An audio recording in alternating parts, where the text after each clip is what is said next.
Nakahiga si Wilhelmina sa kanyang maranyang kama. Tila isang estatwang gawa sa marmol habang nakatitig sa kisame ng kanyang silid tulugan. Ang malamig na talim ng gunting ay dahan-dahang dumaong sa kanyang anit, marahas na pumuputol sa kanyang buhok ng walang pakundangan. Huwag kang malikot, Wilhelmina. Para sa atin din naman ang ginagawa kong ito. Bulong ni Eduardo habang maririnig ang mahinang lagaslas ng bakal ng gunting na pumuputol sa kanyang makakapal na hibla ng buhok. Kailangan ko lang makuha ang pirma mo para sa paglilipat ng iyong trust fund upang mabayaran ang aking mga utang sa kasino. At pagkatapos nito, maaari ka nang magpahinga ng payapa sa isang pribadong pasiridad kung saan aalagaan ka ng mga eksperto. Bumukas ang pinto at pumasok si Doña Consolacion na may dalang dekoryenteng shaver. Ang kanyang muka ay tila isang maskara ng huwad na pag-aalala na pinalalamutian ng mga mamahaling hiyas. Lumapit siya sa kama, dala-dala ang mabigat na amoy ng mamahaling pabango na humahalo sa amoy ng gamot na unti-unting nagpaparalisa sa katawan ni Wilhelmina. Ayusin mo ang paghawak sa kanya, Eduardo. Baka masugatan mo ang anet at mag-iwan ng ebidensya ng sapilitang pagkilos. Utos ni Doña Consolacion sa kanyang anak sa isang malamig na tono ng Taglish na walang bahid ng awa. We cannot let her ruin this night. Ang daming mahahalagang bisita sa ibaba, kabilang ang mga kasama ko sa Charity Foundation at mga mamamahayag. Isipin mo na lamang ang matinding hiya na idudulot nito sa pangalan ng ating pamilya kung malalaman nilang may taksil at baliw na manugang sa aming pamamahay. Sinubukan ni Wilhelmina na ibuka ang kanyang bibig, ngunit ang kanyang lalamunan ay tuyong-tuyo at ang kanyang mga dila ay tila gawa sa mabigat na plumbum dahil sa pampatulas na inihalo sa kanyang tsaa kanina. Ang bawat patak ng pawis sa kanyang no ay sumasalamin sa kanyang matinding paghihirap. Ngunit walang kahit isang luha ang lumabas sa kanyang mga mata. You brought this upon yourself, Wilhelmina. Patuloy na pagmamanipula ni Eduardo habang pinaiikot ang shaver na lumilika ng patuloy na tunog ng pag-ugong sa buong silid. Kung hindi ka naging napakamaramot sa perang, minana mo sa iyong ama, hindi sana natin kailangang umabot sa ganito. Sinasabi mong mahal mo ako, ngunit bakit mo ipagkakait ang yaman na makapagliligtas sa karangalan ng aking pangalan? Mula sa intercom sa dingding, narinig ang boses ng kanilang punong katulong na nagmamadali. Sir Eduardo, Madam Consolacion, mag-uumpisa na po ang slide presentation sa ibaba para sa inyong ika-10 anibersaryo. Hinahanap na po kayo ng mga bisita at ng mga mamamahayag mula sa iba't ibang estasyon. Sabihin mo sa kanila na pababa na kami. Ihanda ang mga gwardya sa likod ng mansyon. Mabilis na sagot ni Doña Consolacion sa intercom bago muling humarap kay Eduardo. Bilisan mo na riyan, Eduardo. I-shave mo na ang buong ulo niya upang magmukha talaga siyang nagkaroon ng matinding sumpong ng pagkabaliw at sinaktan ang kanyang sarili. Sa gitna ng unti-unting pagkawala ng lakas ng kanyang katawan, tila tumigil ang pag-ikot ng mundo para kay Wilhelmina. Ang fog ng gamot sa kanyang isipan ay biglang nahati ng isang matalim at malamig na liwanag ng katotohanan. Ito ang lalaking minahal niya ng 10 taon. Ang pamilyang inialay niya ang kanyang kabataan at yaman upang protektahan mula sa pagbagsak. Ang kanyang bulag na katapatan ay naging isang matalim na kutsilyo na siya mismo ang nag-abot sa kanila upang saksakin ang kanyang sariling puso. Sa malamig at madilim na silid na ito, ang mahinhin at masunuring Wilhelmina ay tuluyang pumanaw kasabay ng bawat hibla ng kanyang buhok na nalalaglag sa sahig. Hindi siya sumigaw. Hindi siya nagmakaawa. Sa halip, sa gitna ng kanyang paralysis, dahan-dahang gumuhit ang isang malamig at misteryosong ngiti sa kanyang mga labi na naging sanhi ng biglang paghinto ni Eduardo sa paghawak sa shaver. Ang matalim at walang takot na titig ni Wilhelmina ay tila nagpadala ng kakaibang kilabot sa gulugod ng kanyang asawa. Iyon lamang ba ang kaya ninyong gawin? Mahina, ngunit sapat ang talim ng boses ni Wilhelmina na lumabas sa kanyang tuyong lalamunan. Siguraduhin mong malinis ang pagkakaahit mo, Eduardo. Dahil kapag natapos ang gabing ito, Titiyakin kong kahit 1 sentimo ng aking mana ay hindi ninyo hahawakan. Naramdaman ni Eduardo ang matinding kaba, kaya't mabilis niyang tinapos ang kanyang ginagawa at binitawan ng shaver sa ibabaw ng mesa.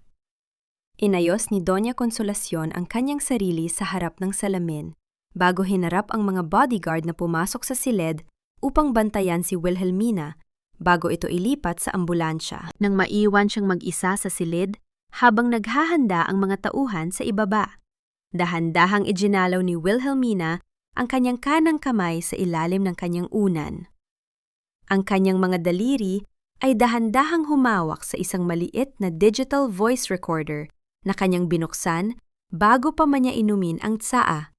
Isang patunay na hindi niya inubos ang lason at mas mabilis na bumabalik ang kanyang lakas kaysa sa inaasahan ng kanyang mga kaaway. Mahigpit niyang bumaon ang recorder sa loob ng kanyang corset, handang harapin ang susunod na yugto ng kanyang malamig na paghihiganti. Nakatitig ako sa dilim ng silid.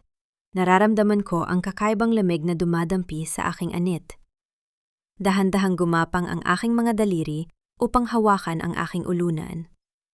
Wala na ang aking makapal at mahabang buhok na palaging pinupuri ng lahat. Kalbo na ako.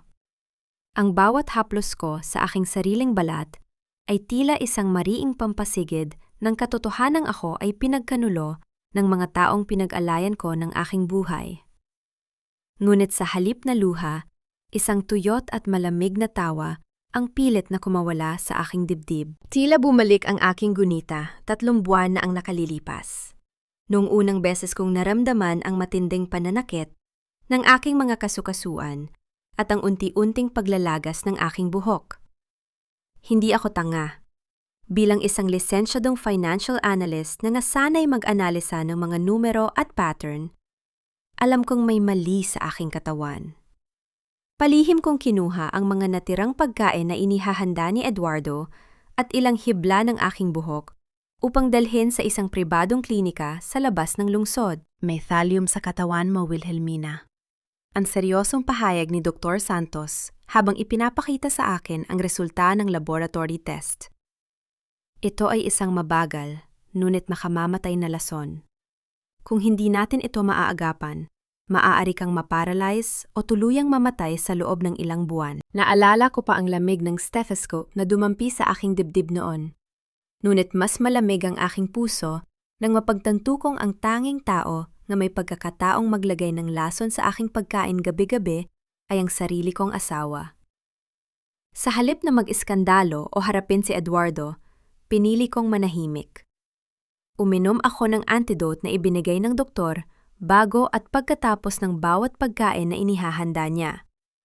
Nagpanggap akong nanghihina, hinayaan ko siyang isipin na gumagana ang kanyang maitim na plano habang lihim akong nag-install ng isang nakatagong camera sa headboard ng aming kama na konektado sa isang pribadong cloud storage. Upang matiyak na ligtas ang aking mga ebidensya, ibinigay ko ang backup password at ang orihinal na dokumento ng aking laboratory test kay Bianca, ang aking pinsan na itinuring kong higit pa sa isang tunay na kapatid. Ipinagkakatiwala ko sa iyo ito, Bianca. Sabi ko sa kanya noon habang hawak ang kanyang mga kamay na tila nang inginig. Kapag dumating ang gabi ng anibersaryo, gagamitin ko ang video na ito upang iharap sa pamilya ni Eduardo at sa mga abogado upang tuluyan silang mabura sa buhay ko. Huwag kang mag-alala, Wilhelmina. Ang malambing na tugon ni Bianca na may kasamang yakap na akala ko ay puno ng pagmamahal. I will protect you. Hinding-hindi kita bibigiin. Bumalik ako sa kasalukuyan nang marinig ko ang marahang pagpihit ng doorknob ng aking silid. Ang tunog ng dahan-dahang pagbukas ng pinto ay bumasag sa katahimikan ng gabi. Isang pamilyar na anino ang pumasok. Dahan-dahang lumapit sa aking higaan habang nakabukas ang screen ng kanyang tablet na nagbibigay ng asul na liwanag sa kanyang mukha. Si Bianca. Ang aking pinsan ay nakatayo sa aking harap. Suot ang isa sa aking mga pinakamamahal na designer dress na kulay pula. Ang damit na binuod ko para sa aking sarili, para sa gabi ng anibersaryo. Hi, cousin! Bulong ni Bianca. ang kanyang boses ay walang bakas ng pagkakasala. Tanging isang mapang-asar na tono ng tagumpay. Bagay ba sa akin ang dress mo? Sayang naman kasi kung matatabi lang sa closet mo habang nandoon ka sa ospital ng mga baliw. Tumingin ako sa kanya. Hindi ko hinayaang makita niya ang anumang takot o sakit sa aking mga mata. Nanatili akong tahimik. Hinahayaan ng aking katawan na magpanggap na paralisado pa rin sa ilalim ng epekto ng gamot. Alam kong nagtataka ka kung paano nalaman ni Eduardo ang tungkol sa laboratory test mo. Nakangiting patuloy ni Bianca habang pinapakita sa akin ang screen ng kanyang tablet. Well, let's just say na mas kailangan ko si Eduardo kaysa sayo.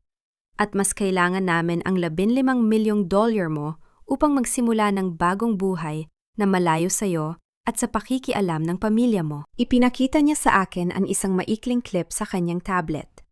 Ang video kung saan binabura niya ang aking orihinal na backup file sa cloud at pinapalitan ito ng mga pekeng larawan na gagamitin nila upang sirain ang aking pangalan sa harap ng lahat mamaya.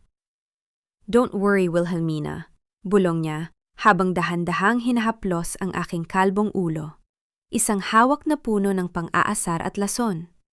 Iingatan ko si Eduardo para sa'yo. At iingatan din namin ang pera mo. Tila isa akong manika na walang buhay habang binibihisa ng mga tauhan ni Doña Consolacion. Isang mamahaling gintong gown ang isinuot sa akin at isang peluka na gawa sa totoong buhok ang marahas na ipinatong sa aking kalbong ulo upang takpan ang krimen na ginawa nila kagabi. Ramdam ko pa rin ang bahagyang bigat ng aking mga binti. Ngunit sa tulong ng aking maagang pag-inom ng antidote, unti-unti nang bumabalik ang kontrol sa aking katawan. Pinili kong panatilihing walang emosyon ang aking mukha. Hinahayaan silang isipin na ako ay ganap pa ring paralisado sa ilalim ng kanilang mga lason. You look beautiful, Wilhelmina, bulong ni Doña Consolacion, habang inaayos ang aking kwelyo sa harap ng salamin.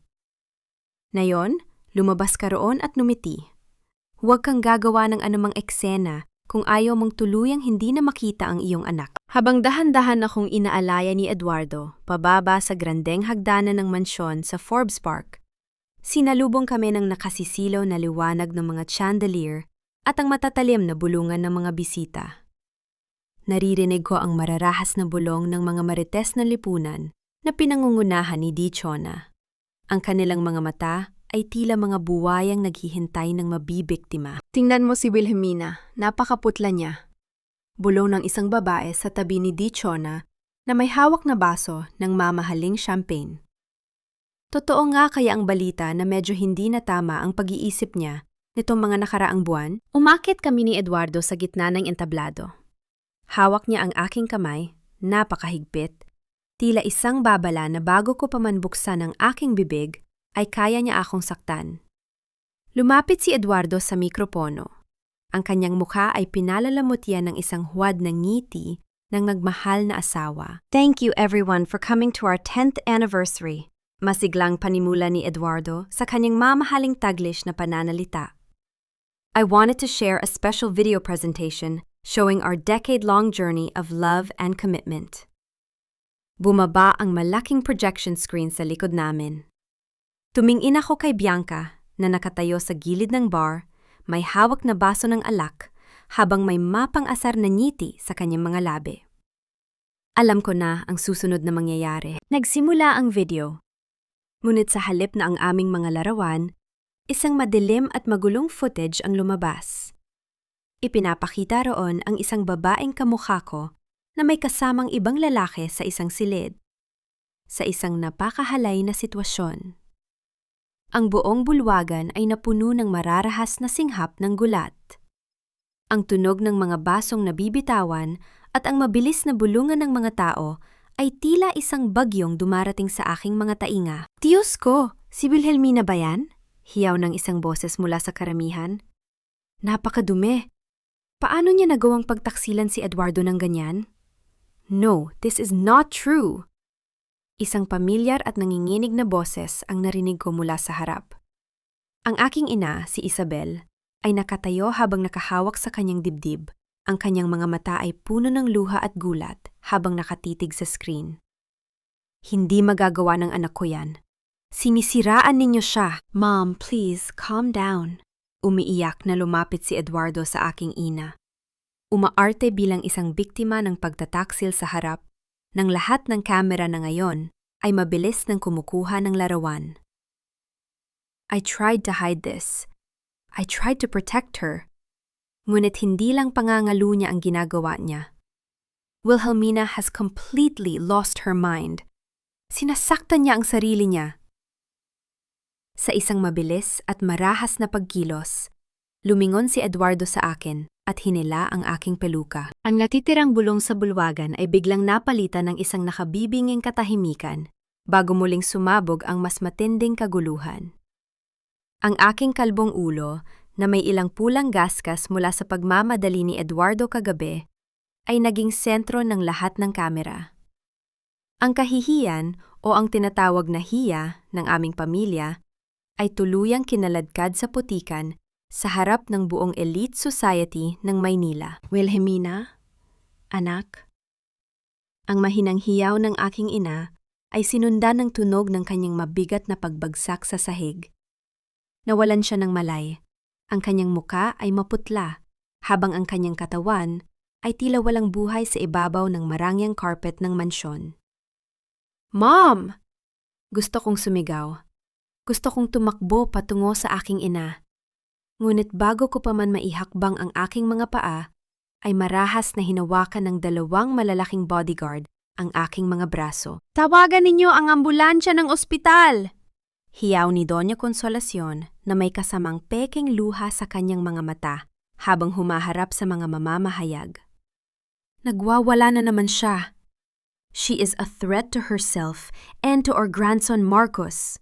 Kailangan na siyang dinala sa pasilidad para sa kanyang sariling kaligtasan. Kinaladkad ako ng mga gwardiya patungo sa likod ng mansyon, kung saan naghihintay ang isang ambulansyang may pulang ilaw na umiikot ng tahimik sa dilim. Hindi ako lumaban. Hindi ko inaksaya ang aking lakas sa walang kwentang pakikipagbuno, dahil alam kong kailangan ko ang bawat patak ng aking lakas para sa aking pagbabalik. Bago isara ng gwardiya ang pinto ng ambulansya, tumingin ako sa bintana ng mansyon. Nakatayo roon sina Eduardo at Bianca, magkatabi, nanonood habang may mga ngiti ng tagumpay. Ngunit habang umaandar ang sasakyan sa ibabaw ng graba, hinaplos ko ang aking corset kung saan nakatago ang recorder. Ang kanilang tagumpay ay pansamantala lamang. At titiyakin kong ang kanilang pagbagsak ay magiging mas mabilis pa kaysa sa pagkaubos ng aking buhok. Ang amoy ng antiseptiko at malamig na pader ng pribadong pasilidad dito sa Tagaytay ay tila isang libingan para sa mga buhay. Sa loob ng 3 araw, paulit-ulit na pumasok ang mga nurse upang bigyan ako ng mga pampatulog at pampakalma na gamot. Ngunit sa bawat pagkakataon na ibinibigay nila ang mapait na tableta, pilit ko itong itinatago sa ilalim ng aking dila. Sa sandaling tumalikod sila at marinig ko ang marahang paglapat ng mabigat na pinto, agad akong tumatakbo sa banyo upang iluwa ang lason sa drainage ng lababo. Kailangan kong panatilihing matalas ang aking isipan, dahil ang bawat segundong lumilipas ay isang hakbang patungo sa aking pagbawi. Isang hapon, habang nakatitig ako sa labas ng bintanang may mga rehas na bakal, narinig ko ang marahang kaluskos ng basang-basahan sa sahig. Pumasok ang isang matandang janitress na nakayuko, suot ang kupas na uniporme ng ospital. Nang masiguro niyang walang nakatitig sa amin mula sa maliit na salamin ng pinto, dahan-dahan siyang nag-angat ng tingin. Si Yaya Fe, ang aming matapat na vuem na nag-alaga sa akin mula sa aking kabataan. Nanginghinig ang kanyang mga labi habang dahan-dahang lumalapit sa akin, may dalang maliit na plastik ng biskwit na lihim niyang iniiwas sa paningin ng mga gwardya. Wilhelmina, anak. Mahinang ibinulong ni Yaya Fe habang patuloy na nagkukunwaring napupunas ng lamesa. Ang ina mo, nasa ECU pa rin sa Maynila. Gising na siya, ngunit mahina ang katawan at umaasa sa mga makina. At si Marcos? Si Marcos ay hindi ko na makita sa loob ng mansyon. Narinig ko ang mga gwardya na pinag-uusapan ang isang ligtas na safe house sa likod ng malawak na lupain ng pamilya ni Eduardo sa labas ng lungsod. Huwag kang mag-alala, Yaya Fi. Mahina, ngunit mariing kong sagot habang tinatanggap ang biskwit. Ang tanging pagkaing ligtas na alam kung hindi nilagyan ng lason ng mga tauhan ni Doña Consolacion. Iligtas mo ang iyong sarili. Huwag kang gagawa ng anuman na makapagbibigay ng hinala sa kanila. Ako na ang gagawa ng paraan upang makalabas dito. Bago pa man makasagot si Yaya Fe, narinig namin ang marahang tunog ng sapatos na gawa sa mamahaling katad na naglalakad sa pasilyo. Agad na yumuko si Yaya Fe at mabilis na lumabas ng silid. Bumukas ang pinto at pumasok si Doña Consolacion kasama ang dalawang malalaking bodyguard. May hawak siyang isang makapal na folder na naglalaman ng mga dokumento ng paglilipat ng aking $15 milyong na mana mula sa aking yumaong ama. Just sign this, Wilhelmina. Walang emosyong sabi ni Doña Consolacion habang inilalapag ang mamahaling pluma sa aking kama. Huwag mo nang patagalin pa ang dula-dulaang ito. Ang perang ito ay para sa ikasasalba ng pangalan ng aming pamilya. At kung pipirmahan mo ito, titiyakin kong makikita mo pa ang iyong anak na si Marcos. At paano kung ayoko? Tiningnan ko siya ng diretso sa kanyang mga mata. Walang kahit isang bakas ng takot ang ipinakita ko sa kanya. Ang pera niyan ay para sa kinabukasan ng aking anak. Hinding-hindi ko hahayaan na ang isang sugarol at mamamatay tao na tulad mo ang humawak ng pinaghirapan ng aking ama. Naningkit ang mga mata ni Doña Consolacion. Ang kanyang mukha ay napuno ng matinding galit habang hinahawakan ang kanyang gintong rosaryo sa kanyang leeg. Nakalimutan mo na ba ang iyong utang na loob sa amin, Wilhelmina? Noong mamatay ang ama mo at malapit nang bumagsak ang inyong negosyo, ang pamilya namin ang sumalo sa inyo. Kung hindi dahil sa amin, nasaan ka ngayon? Isang pulubi na walang pangalan sa lipunan. Ang pamilya ninyo ang nagnakaw sa negosyo ng aking ama pagkatapos niyang mamatay. Malamig kong tugon. Ang aking boses ay tila isang matalim na karayom na tumutusok sa kanyang konsensya. You were all thieves, Doña Consolacion. At ang katapusan ninyo ay malapit na. Sa matinding galit, marahas na itinaas ni Doña Consolacion ang kanyang kamay at isinampal ito sa aking pisingi. Ang tunog ng kanyang palad na tumama sa aking mukha ay umalingaw-ngaw sa buong silid. Naramdaman ko ang pagdaloy ng mainit na dugo mula sa gilid ng aking labi. Dahan-dahan kong iniharap ang aking mukha sa kanya. Pinunasan ko ang dugo gamit ang aking daliri at sa halip na umiyak, dahan-dahan akong ngumiti sa kanya. Isang malamig at nakatatakot na ngiti. Is iyon lang ba ang kaya mo, Doña Consolacion? Bulong ko sa kanya. Mas masakit pa rito ang ibabalik ko sa inyo kapag nakalabas ako sa impyernong ito. Manatili ka rito hanggang sa mabulok ka. Galit na sigaw niya bago marahas na lumabas ng silid kasama ang kanyang mga bodyguard na naging sanhi ng malakas na paglapat ng pinto. Sumapit ang gabi. Ang buong pasilidad ay napuno ng katahimikan, habang ang malakas na buhos ng ulan sa labas ay tila sumasabay sa takbo ng aking isipan. Biglang namatay ang lahat ng ilaw sa buong gusali. Maging ang tunog ng generator ng ospital na karaniwang sumisindi sa loob ng ilang segundo ay nanatiling tahimik. Ang silid ay nabalot ng kabuuang kadiliman. Narinig ko ang marang pag-ikot ng lock ng aking pinto. Ang pinto ay dahan-dahang bumukas nang walang lumilika ng anumang ingay. Isang matangkad na anino ng isang lalaki na nakasuot ng puting coat ng doktor ang pumasok. Mabilis siyang lumapit sa aking higaan.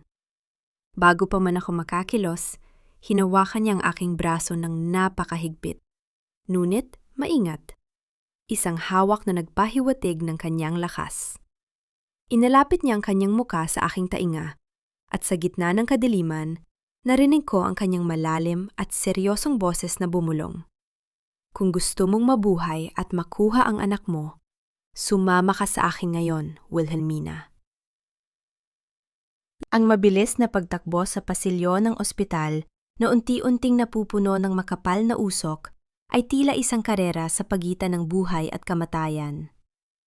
Sa kabilang gusali, narinig ko ang malayong tunog ng alarma ng sunog. Ang hudyat na matagumpay na isinagawa ni Yaya Fe ang aming plano upang lumika ng kaguluhan sa pasilidad. Hawak ng estrangerong lalaki ang aking kamay.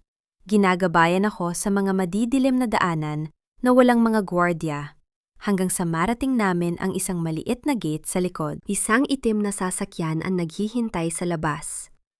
Mabilis kaming sumakay, at ang tunog ng pagbuhay ng malakas na makina ng sasakyan ay sinundan ng aming mabilis na pag-alis sa madilim na kalsada ng Tagaytay. Sa loob ng sasakyan, habang pilit kong ibinabalik ang normal na paghinga ng aking dibdib, dahan-dahang tinanggal ng lalaki ang kanyang takib sa mukha at salamin. Ako si Attorney Leandro. Panimula niya habang nakatitig sa daan. Ang kanyang boses ay kalmado, ngunit may formal na otoridad. Ako ang hahawak ng kaso mo upang bawiin ang iyong $15 milyong na mana mula sa pamilya ni Eduardo. Gagawin ko ito nang walang hinihining kapalit. Tumingin ako sa kanya sa pamamagitan ng refleksyon sa salamin ng sasakyan. Isang matangkad na lalaki na may matatalas na mata at seryosong mukha. Ngunit sa aking mundo, walang sinuman ang magpapakain ng libre, at mas lalong walang abogadong nag-aalay ng kanyang buhay para sa isang estranjero nang walang hinihinging kabayaran. Walang libre sa mundong ito, attorney. Malamig kong sagot habang tinatanggal ang putik sa aking mga binti. Bakit ka magpapakapagod na iligtas ako sa gitna ng gabi? Ano ang tunay mong motibo? Numiti siya ng bahagya, isang ngiting hindi umabot sa kanyang mga mata. Gusto ko lamang makitang hustisya, Wilhelmina. Alam ko ang mga ginawa ng pamilya ni Eduardo sa'yo. At hindi ko hahayaan na magtagumpay ang kanilang kasamaan. Habang hinahawakan niya ang manibela ng sasakyan, dahan-dahang tumama ang liwanag ng buwan sa kanyang kaliwang kamay. Nanigas ang aking buong katawan nang makita ko ang isang makapal na gintong singsing sa kanyang daliri. May tatak ito ng isang natatanging seal ng pamilya ng aking yumaong biyenang lalaki.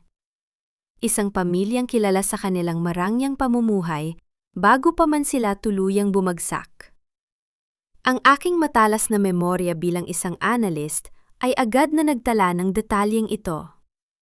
May koneksyon si Leandro sa pamilya ni Eduardo at ang koneksyong iyon ay hindi nagmumula sa simpleng pagnanais ng katarungan. Narating namin ang isang tahimik at lumang apartment sa Quezon City pagkalipas ng 2 oras. Ang amoy ng alikabok at mga lumang papel ay sumalubong sa amin nang buksan niya ang pinto. Iniabot niya sa akin ang isang bag na naglalaman ng mga bagong damit at isang bote ng activated charcoal. Inumin mo ito, sabi ni Leandro habang nagbubuhos ng tubig mula sa pitchel patungo sa isang malinis na basong salamin. Ang tunog ng pagbuhos ng tubig ay tila napakalakas sa katahimikan ng gabi. Makakatulong ito upang tuluyang mailabas ng katawan mo ang mga natitirang lason na ibinigay sa iyo sa ospital. Tiningnan ko ang baso ng tubig. Pagkatapos ay tumitig ako ng diretso sa kanyang mga mata. Dahan-dahan kong itinulak ang baso pabalik sa kanyang harapan. Inumin mo muna, attorney. Malamig kong utos. Ang aking boses ay walang bakas ng pag-aalinlangan. Hindi ako umiinom ng kahit ano mula sa mga taong hindi ko ganap na kilala. Sandaling natigilan si Leandro. Tila nagulat sa aking matinding pag-iingat at ang kawalan ko ng tiwala kahit sa taong nagligtas sa aking buhay. Ngunit pagkalipas ng ilang segundo, kinuha niya ang baso at uminom ng ilang tegok bago ito ibinalik sa aking harapan na may kasamang kakaibang paghanga sa kanyang mga mata. You really are a survivor, Wilhelmina. Bulong niya. Ininom ko ang gamot at pumasok sa silid upang magpalit ng damit. Nang sumapit ang madaling araw, nang masiguro kong mahimbing na ang tulog ni Leandro sa sofa sa sala, dahan-dahan akong lumabas ng silid nang walang nililihang anumang tunog ng yapak ng paa. Lumapit ako sa kanyang lamesa kung saan nakalagay ang kanyang leather bag. Lihim ko itong binuksan at hinalughog ang mga dokumento sa loob. Sa ilalim ng mga legal na papeles, naramdaman ko ang isang lumang piraso ng papel. Ito ay isang original na birth certificate. Nakasulat doon ang pangalan ng kanyang ina at sa tapat ng pangalan ng ama ay nakasulat ang pangalan ng yumaong don ng pamilya ni Eduardo. Si Leandro ay isang Sarmiento, ang anak sa labas na itinago at itinapon ng pamilya ni Eduardo upang hindi makahati sa kanilang yaman. Dahan-dahan kong ibinalik ang papel sa bag habang ang aking puso ay napuno ng isang malamig at kalkuladong plano. Hindi ako nag-iisa sa digmaang ito. May sariling galit si Leandro at gagamitin ko ang galit na yon upang durugin ang bawat isa sa kanila. Hinaumagahan. Sumasabay ang usok ng mainit na kape sa aking malalim na pag-iisip habang nakatitig ako kay Leandro na bagong gising. Walang pag-aalinlangan kong inilapag ang kanyang birth certificate sa ibabaw ng lamesa, sa tapat mismo ng kanyang tasa. Natigilan si Leandro. Dahan-dahan niyang ibinaba ang kanyang baso, at ang kanyang muka ay nawalan ng kulay bago ito muling napalitan ng isang malamig at seryosong ekspresyon. Okay, aaminin ko, panimula ni Leandro. Ang kanyang boses ay naging mas malalim habang sumasandal sa kanyang upuan. I am indeed a Sarmiento. Anak ako sa labas ng yumaong don na asawa ni Doña Consolacion. Noong bata pa ako, pinalayas kami ng aking ina sa aming tirahan at hinayaan kaming mamatay sa gutom habang si Eduardo ay nagpapakasasa sa yaman. Gusto kong gamitin ang kaso mo upang tuluyang pabagsakin si Doña Consolacion at bawiin ang karapatan ko sa aming pamilya. Tiningnan ko siya ng walang kahit isang kurap. Gusto mong gamitin ako bilang pain sa digmaan ninyo, attorney? I can help you get your son Marcus and your $15 million back, Wilhelmina. Alok niya, habang hinaharap ang aking matatalas na mata. Ngunit kapag nakuha na natin ang pera, gusto ko ang 30% nito upang pundohan ang aking sariling laban-laban sa kanila. It's a win-win partnership. Ano, deal? Deal, attorney. Malamig kong sagot habang tinatanggap ang kanyang kamay. Ngunit sa likod ng aking isipan, alam kong ang pakikipagkasunduan sa isang ahas ay nangangailangan ng mas matalas na kamay. Sa sandaling makuha ko ang aking anak at ang aking kalayaan, titiyakin kong si Leandro ang unang babagsak sa aking sariling chessboard. Bago pa man namin matapos ang aming kape, isang serya ng mararahas at mabibigag at hampas sa aming kahoy na pinto ang bumasag sa katahimikan ng umaga. Ang tunog ng pinto na tila malapit na mawasak ay sinundan ng mga galit na boses ng mga lalaki sa labas. Buksan ninyo ang pinto! Alam namin nandyan si Wilhelmina! Sigaw ng isang boses na pamilyar sa akin, isa sa mga pangunahing bodyguard ni Eduardo. Diyos ko, they tracked the GPS of my car! Nanginginig na sabi ni Leandro, habang dahan-dahang umaatras mula sa pinto, ang kanyang hawak sa kanyang baril ay halatang may takot. Tiningnan ko si Leandro nang may matinding kawalalanggalang sa kanyang reaksyon. Huwag kang matakot, Leandro. You are a prominent lawyer in Manila.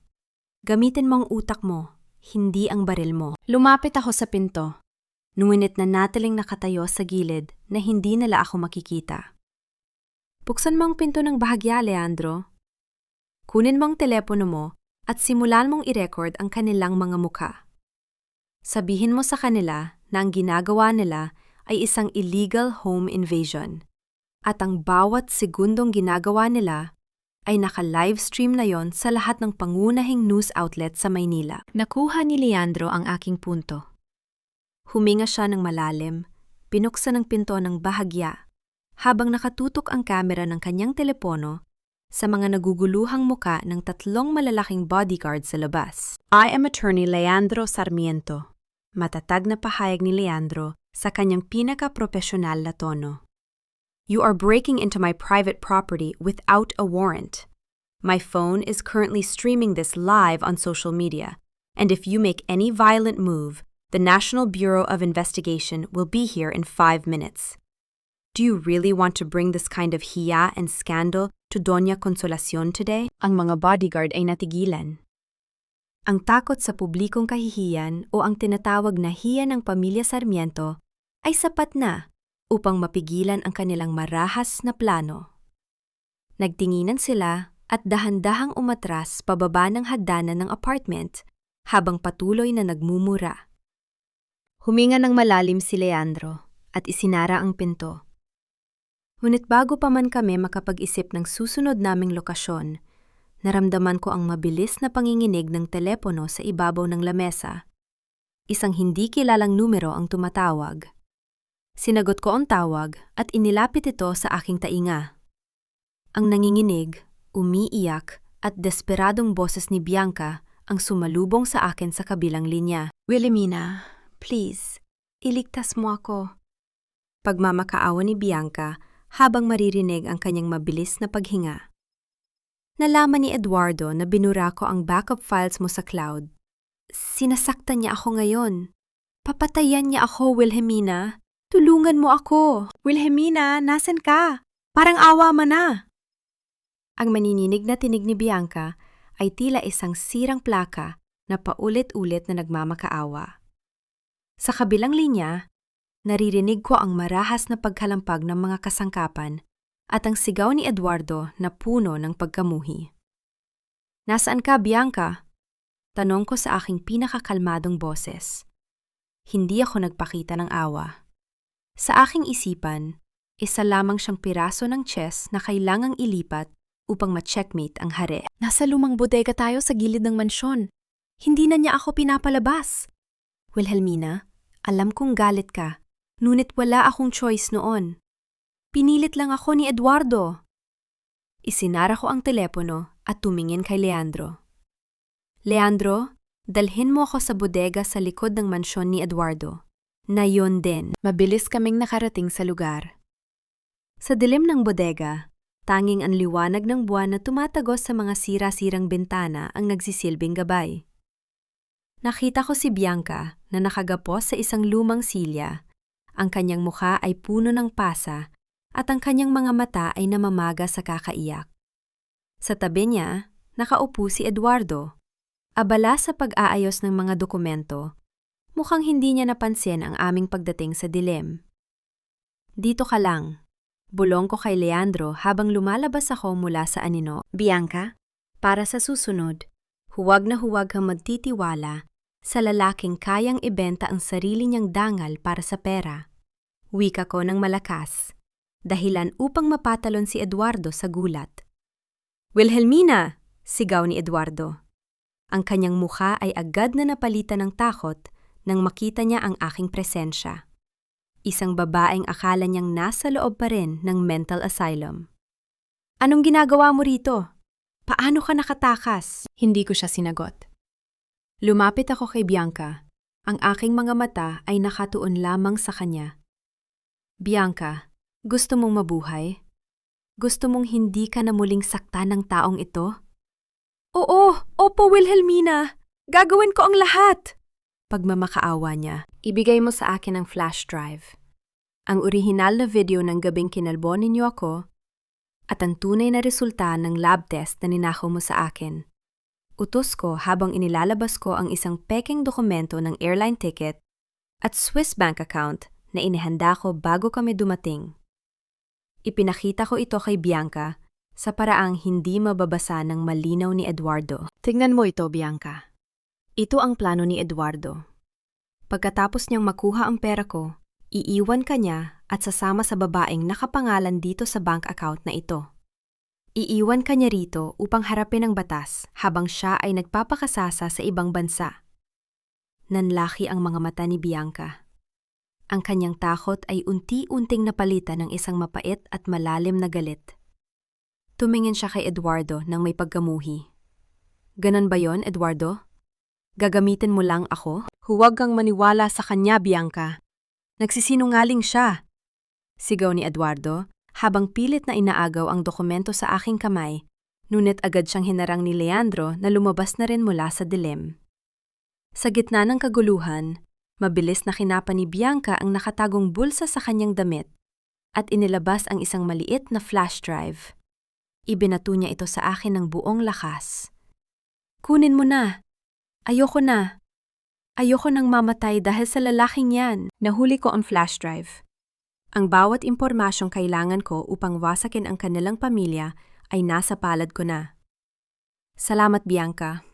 Sabi ko ng may malamig na ngiti. Leandro, tawagan mo ang NBI. Na yun na. Habang nagkakagulo sina Eduardo at Bianca sa loob ng bodega, dahan-dahan akong naglakad palabas. Hindi ko na kailangang manatili upang panuorin ang kanilang pagtatapos. Ang pagtataksil ni Bianca sa kanya ring kabit ay ang pinakamasakit na parusang maibibigay ko sa kanila. Habang papalayo ako, narinig ko ang mahinang paghuni ng mga sirena ng pulis sa malayo. Ngunit bago pa man kami tuluyang makasakay sa sasakyan ni Leandro, may napansin akong isang itim na sedan na nakaparada sa di kalayuan. Nakita ko ang isang pamilyar na anino ng isang matandang babae na nakatingin sa akin mula sa bintana. Si Doña Consolacion. Ang kanyang mga mata ay hindi puno ng takot, kundi ng isang kakaibang katiyakan na tila may nakahanda pa siyang mas matinding ganti. Hindi nakaligtas sa aking paningin ang mapanuring tingin ni Doña Consolacion mula sa loob ng kanyang itim na sedan. Alam kong hindi siya ang uri ng babaeng susuko nang walang laban, lalo na't nakataya ang kanyang buong reputasyon sa Forbes Park. Ngunit habang nagkakasagupaan ang mga pulis at ang mga tauhan ni Eduardo sa bodega, mas pinili kong maging isang multo. Hindi nakikita, ngunit nandoon sa bawat galaw ng kanilang pagbagsak. Pagbalik namin sa apartment, hindi na ako nag-aksaya ng oras. Gamit ang flash drive na nakuha ko kay Bianca, kinuha ko ang lahat ng mahahalagang dokumento na nagpapatunay sa mga ilegal na transaksyon ng pamilya Sarmiento. Ipinadala ko ang mga ito sa isang anonymous na courier na dinala ang mga dokumento mismo sa opisina ni Doña Consolacion sa gitna ng tanghalian, kung kailan naroon ang lahat ng kanyang mga tauhan at mga marites na abogado. Ano ito? Ang narinig kong sigaw ni Doña Consolacion sa isang video call na lihim kong in-access mula sa hacked security system ng kanilang mansyon. Nakita ko ang kanyang muka na unti-unting namumutla habang binabasa ang mga papeles tungkol sa kanyang illegal na sugal at ang paggamit niya sa mga pondo ng charity foundation para sa sarili niyang utang. Sa kabilang banda, pinakawalan kong impormasyon tungkol kay Leandro sa mga tauhan ni Doña Consolacion. Gusto ko silang pag-awayin. Gusto ko silang makita na nilalamon ang isa't isa hanggang sa wala nang matira. Leandro, tingnan mo ito. Sabi ko sa kanya habang ipinapakita ko ang monitor. Ang pamilya mo at ang pamilya ni Eduardo ay nagsisimula ng magpatayan.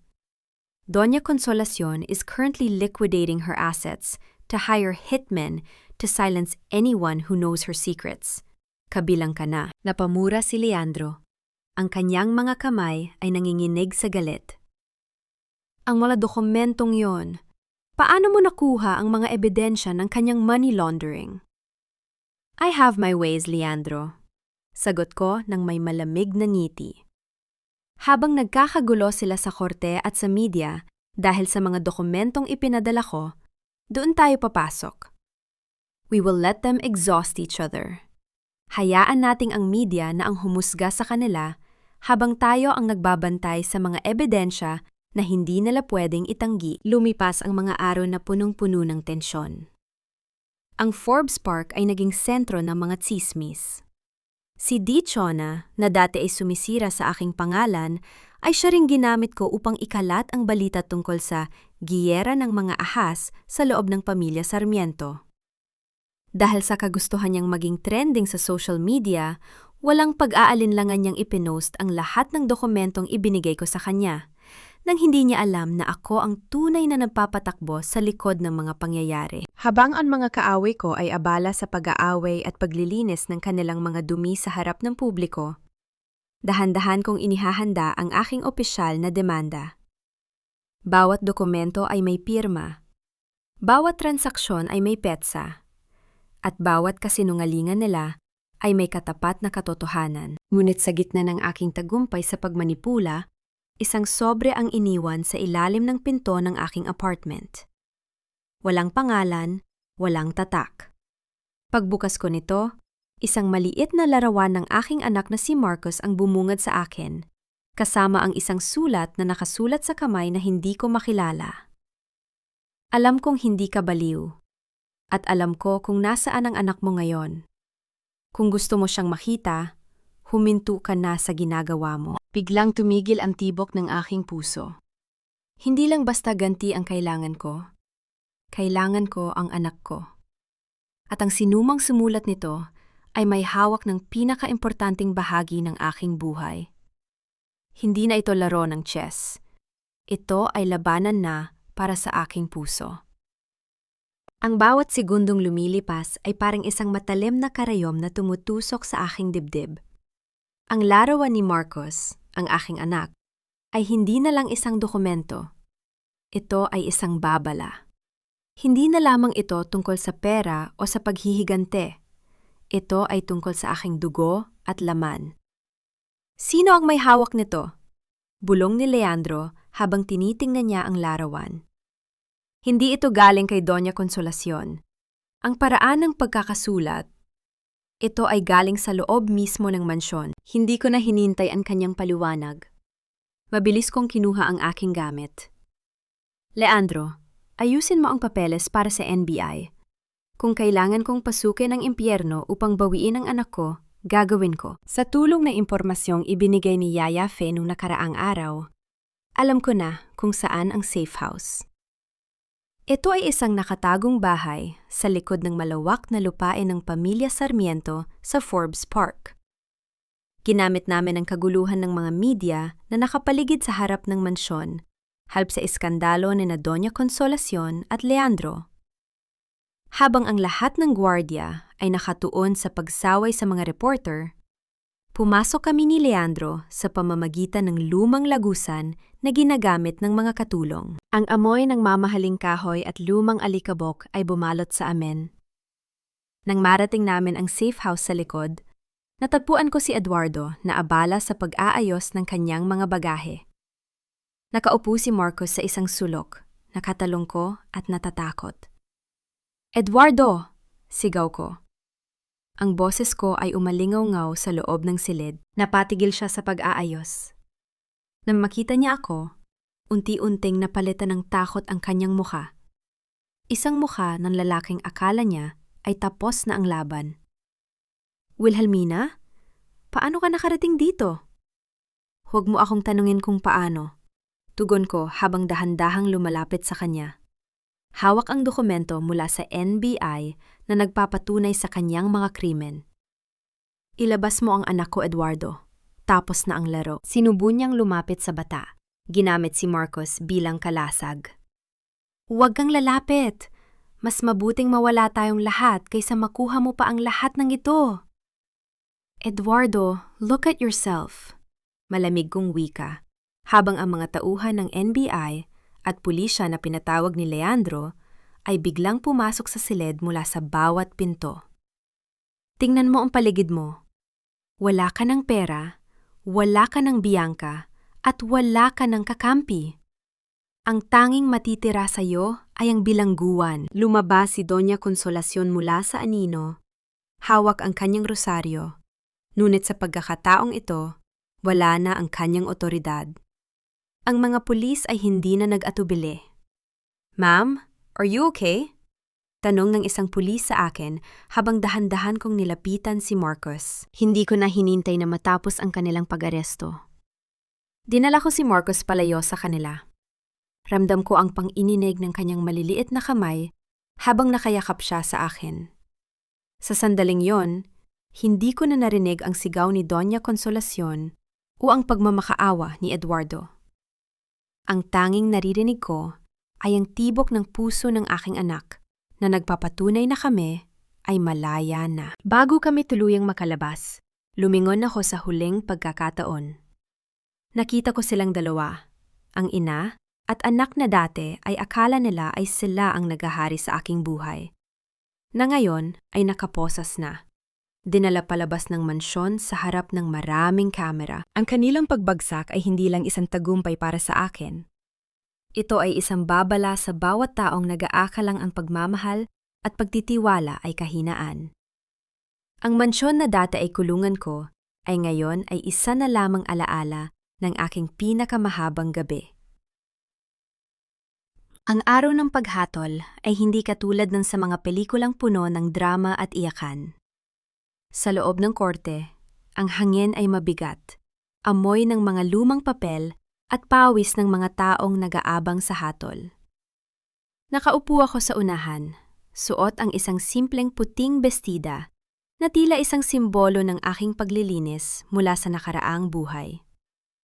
Sa aking tabi ay ang aking ina, si Isabel, na bagaman mahina pa ay nagpumilit na dumalo upang makita ang katapusan ng aming pagdurusa. Sa kabilang panig, nakaupo sina Eduardo at Doña Consolacion sa loob ng kulungan ng mga nasasakdal. Ang kanilang mga mukha, na dati ay puno ng kapalaluan at kapangyarihan sa loob ng mansyon sa Forbes Park, ay ngayon ay tila mga tuyong dahon na lamang na handang tangayin ng hangin.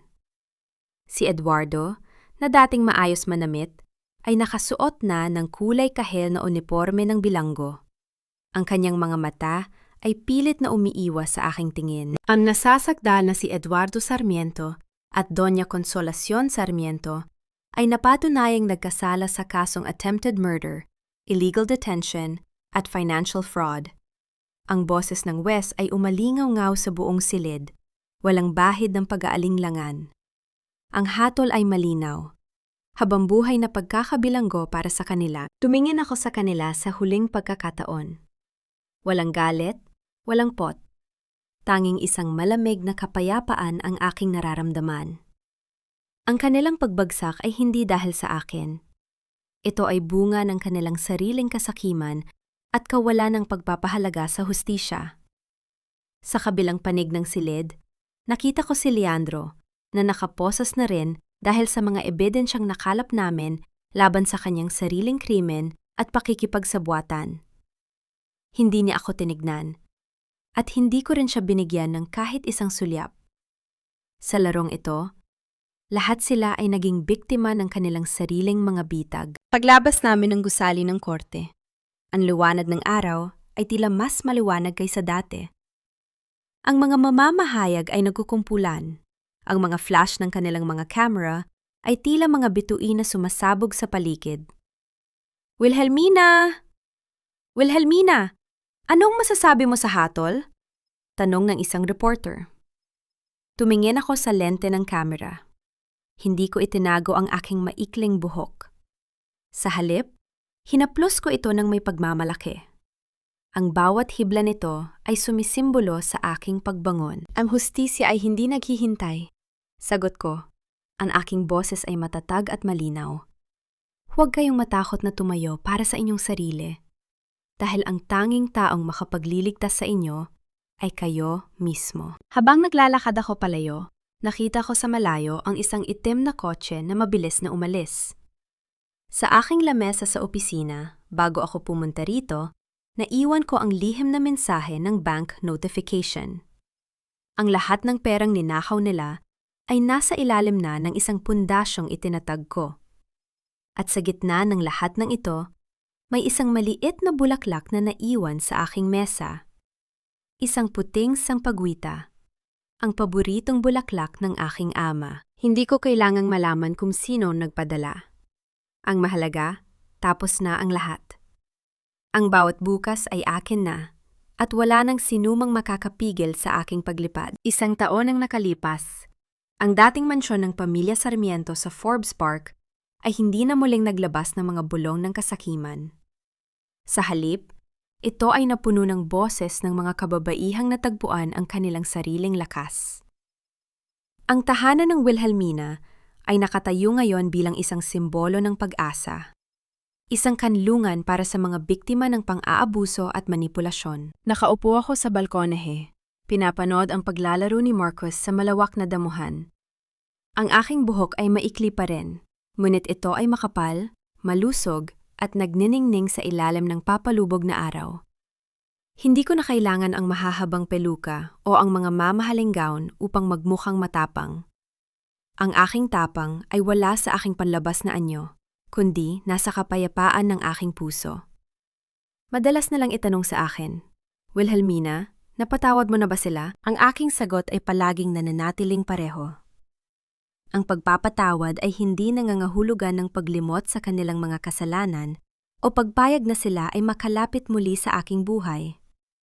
Ang pagpapatawad ay ang pagpili kong hindi na maging bihag ng aking nakaraan. Hindi ko sila pinatawad para sa kanilang ikagiginhawa. Pinatawad ko ang aking sarili para sa aking sariling kalayaan. Pinalaya ko ang aking sarili mula sa bigat ng pot na unti-unti sanang papatay sa akin. Naramdaman ko ang marahang paghawak ng isang kamay sa aking balikat. Si Yaya Fe, na ngayon ay nagsisilbi na bilang administrador ng shelter. Ngumiti siya sa akin, isang ngiting puno ng pagmamalaki. Anak, may naghihintay sa iyo sa baba. Isang babaeng kailangan ng tulong at hustisya. Tumayo ako at huminga ng malalim. Tumingin ako sa salamin sa aking likuran. Ang babaeng nakatingin sa akin ay hindi na ang Wilhelminang dating sunod-sunuran. Siya ay isang babaeng marunong ng tumangi, marunong ng lumaban, at higit sa lahat, marunong ng magpahalaga sa kanyang sariling buhay. Narito ka na. Ligtas ka na. Bulong ko sa aking sarili habang binubuksan ko ang pintuan ng aking tanggapan. Ang kwento ng aking nakaraan ay isa na lamang libro na tapos na basahin. Ang mga pahina nito ay puno ng luha at dugo, ngunit ang huling kabanata ay isinulat ko gamit ang tinta ng aking sariling pagpapasya. Hindi ko na kailangan ang korona ng mga sarmiento, dahil ang tunay na korona ay ang kalayaan na maging sino ako, ang tunay na Wilhelmina. Habang bumababa ako sa hagdanan upang salubungin ang bagong buhay na kailangang iligtas, alam kong ang katarungan ay hindi lamang natatagpuan sa korte. Ito ay matatagpuan sa bawat araw na pinili nating huwag sumuko. Ang Vun Vien Gai Gok ay hindi na sumisimbolo sa aking pagdurusa, kundi sa aking pagkapanalo. At sa wakas, sa unang pagkakataon matapos ang mahabang panahon, ako ay ganap na malaya. Ang huling sulyap sa balkonahe ay hindi na pagtingin sa kawalan, kundi pagyakap sa malawak na abot-tanaw, kung saan ang bawat bukas ay hindi na takot ang dala, kundi pagkakataon. Mga mahal kong tagapakinig, salamat sa paglalakbay ninyo, kasama ko hanggang sa huling yugto ng kwentong ito. Alam ninyo, habang sinusulat ko ang eksena kung saan marahas na ginupit ang buhok ni Wilhelmina, naramdaman ko ang bigat sa aking dibdib, ang sakit na dala ng pagtataksil ng mga taong itinuring mang mundo. Hindi madaling isulat ang mga luhang hindi pumatak at ang mga sigaw na naging katahimikan na lamang sa loob ng isang madilim na silid. Ang kwentong ito ay hindi lamang likhang isip. Ito ay hango sa mga totoong sugat ng maraming kababaihan na tahimik na naghihilom sa bawat sulok ng ating lipunan. Iniaalay ko ang bawat salita ng kabanatang ito sa inyong tapang na manatiling buo sa gitna ng pagguho. Kung kayo ang nasa posisyon ni Wilhelmina, mapapatawad niyo pa ba ang mga taong gumamit sa inyong kabutihan bilang hagdan ng kanilang kasakiman? O pipiliin ninyong maging tulad niya na hinayaang ang batas at hustisya ang maging huling hukom? Habang nakikinig kayo ngayon, marahil ay nasa kalagitnaan ng inyong pagpapahinga, nasa trabaho, o nakatingin sa labas ng inyong mga bintana, nais kong malaman kung ano ang tumatakbo sa inyong isipan. Huwag kayong mag-atubiling ibahagi sa comment section ang inyong sariling mga karanasan o ang inyong opinyon sa naging desisyon ni Wilhelmina. Dito sa ating munting espasyo, ang bawat boses ay may halaga at ang bawat kwento ay pinapakinggan. Kung nagustuhan ninyo ang paglalakbay na ito, isang simpleng like at share ay sapat na upang maabot natin ang iba pang mga pusong nangangailangan ng liwanag. Naway maging matatag kayo, magmahal ng may pag-iingat, at higit sa lahat, piliin ninyo ang inyong sariling kaligayahan higit sa opinyon ng iba. Manatiling matapang, mga mahal kong tagapakinig. To Adetrian, ang koronang tinik ni Wilhelmina. Louis. Lahat ng mga karakter at sitwasyon sa kwentong ito ay kathang-isip lamang na nilikha para sa layuning libangan at paghahatid ng positibong mensahe. Ban Quinn Ko Chuing Tok Viking, Puso Diaries.